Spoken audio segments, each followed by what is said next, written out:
শুরুতেই কালের কণ্ঠ। সরকারের ঋণ বেড়ে ২৪ লাখ কোটি টাকা। ক্ষমতায় গেলে পদ্মা ব্যারেজ নির্মাণ কাজে হাত দেব, বললেন তারেক রহমান। ঘুষ চাঁদাবাজি মুক্ত ব্যবসা বান্ধব রাষ্ট্র করার অঙ্গীকার জামাতে আমির ডক্টর শফিকুর রহমানের। নির্বাচনে এআই এর ছোবল। সংসদ নির্বাচন ও গণভোটে নাগরিক বান্ধব আচরণের দায়িত্ব পালন করতে হবে, বললেন সেনাপ্রধান।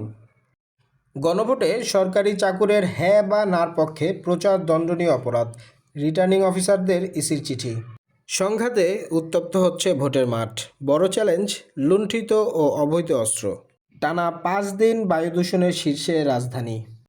চলুন জেনে নেই দৈনিক প্রথম আলো পত্রিকার আজকের গুরুত্বপূর্ণ সংবাদগুলো। হ্যাঁ জিতলে খুলবে সংস্কারের পথ। নির্বাচন বাধাগ্রস্ত করতে একটি মহল ষড়যন্ত্র করছে, বললেন তারেক রহমান। প্রজাতন্ত্রে কর্মচারীদের হ্যাঁ বা না এর পক্ষে প্রচার দণ্ডনীয় অপরাধ। 90 ভাগ চাঁদাবাজের হাত অবশ হয়ে যাবে, বললেন ডক্টর শফিকুর রহমান। বিএনপির অস্বস্তি বিভেদ, জামাতের দুর্বলতা জোট। নিহত জামাত নেতার মাথার পেছনে থ্যাতলানো। ছাদখোলা বাসে সাবিনারা। দৈনিক ইত্তেফাক, হ্যাঁ জিতলে অনেক সংস্কার, না জিতলেই জুলাই সনদ বাদ। সংঘর্ষের পর থমথমে ঝিনাইগাতী শিবব্রতী। শেরপুরের ঘটনা অনাকাঙ্ক্ষিত, সুষ্ঠু তদন্ত চায় বিএনপি। 10,000 টাকা পর্যন্ত কৃষি ঋণ মৌকুফ হবে, বললেন তারেক রহমান। নির্বাচন ঘিরে আলামত ভালো নয়, বললেন জামাতের আমির। দেশে ফিরল চ্যাম্পিয়নরা। সংস্কার নিয়ে মিথ্যা বয়ানের মধ্যে পড়ে গেছি। আমার সন্দেহ অধ্যাপক ইউনূস মাহফুজকে খুশি করতে চান, বললেন রেহমান সোবহান। চলুন জেনে নেই যুগান্তর পত্রিকার আজকের উল্লেখযোগ্য সংবাদগুলো। নির্বাচনী প্রচারণায় সহিংসতা, জনমনে নানা সংশয়, সুযোগ নিতে পারে তৃতীয় পক্ষ। সরকারি কর্মচারীদের হ্যাঁ বা না এর পক্ষে প্রচার দণ্ডনীয় অপরাধ। 10,000 টাকার কৃষি ঋণ মওকুফ করা হবে, রাজশাহীর জনসভায় তারেক রহমান।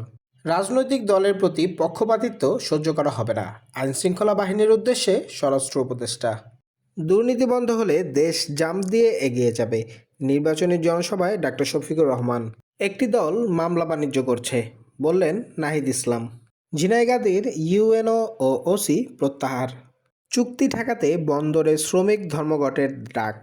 দৈনিক আমার দেশ, ভোটে মুক্তিযুদ্ধ বনাম জুলাই বিপ্লব। জামায়াত নেতাকে হত্যায় ক্ষোভ, প্রতিবাদ। বাকযুদ্ধ থেকে ক্রমেই সহিংসতা। জাহাজবাড়িতে জঙ্গি সাজিয়ে 9 তরুণ হত্যায় হাসিনার বিরুদ্ধে পরোয়ানা। গণভোট নিয়ে মুখোমুখি সরকার ও ইসি। প্রচার বন্ধে রিটার্নিং কর্মকর্তাদের চিঠি। নাইকো মামলায় $42 মিলিয়ন পাবে বাংলাদেশ, আন্তর্জাতিক আদালতের রায়। কয়লার অভাবে পটুয়াখালীর বিদ্যুৎ কেন্দ্রের উৎপাদন অনিশ্চিত। প্রতিদিনে দৈনিক পত্রিকাগুলোর শিরোনাম জানতে আমাদের পেজটি সাবস্ক্রাইব করে সাথে থাকুন।